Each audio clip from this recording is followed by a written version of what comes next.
പഞ്ചസാര കണ്ടുപിടിക്കുന്നതിന് മുൻപ് പഴങ്ങൾ കേടുകൂടാതെ സൂക്ഷിക്കാൻ തേനാണ് ഉപയോഗിച്ചിരുന്നത്. ഇതായിരുന്നു ജാമിന്റെ ഏറ്റവും ആദ്യത്തെ രൂപം. പുരാതന റോമാക്കാർ പഴങ്ങൾ തേനും സുഗന്ധവ്യഞ്ജനങ്ങളും ചേർത്ത് വേവിച്ച് കുറുകിയ രൂപത്തിലാക്കി മാറ്റി. ഇത് വലിയ വിരുന്നുകളിലെ പ്രധാന വിഭവമായിരുന്നു. ക്രൂശയുദ്ധങ്ങൾക്ക് ശേഷം യൂറോപ്പിൽ പഞ്ചസാര എത്തിയതോടെ ജാം നിർമ്മാണത്തിൽ വലിയ മാറ്റമുണ്ടായി. പഴങ്ങളുടെ രുചിയും മധുരവും കൂടുതൽ കാലം നിലനിർത്താൻ ഇതിലൂടെ സാധിച്ചു.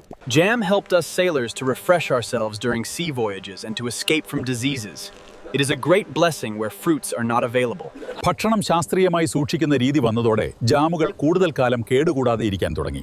കുപ്പികൾ വായു കടക്കാതെ അടക്കുന്ന വിദ്യ ഇതിന് കരുത്തേകി. പണ്ട് ജാം ഒരു ആഡംബര വിഭവമായിരുന്നു.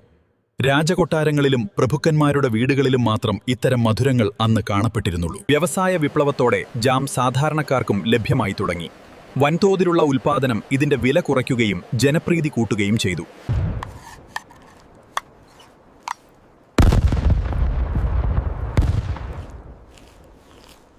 ഇന്ന് ജാമുകൾ കൂടുതൽ ആരോഗ്യകരമായി.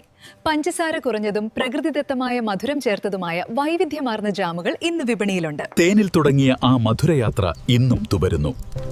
കൂടുതൽ രസകരമായ ചരിത്രങ്ങൾക്കായി ഞങ്ങളുടെ ചാനൽ സബ്സ്ക്രൈബ് ചെയ്യൂ.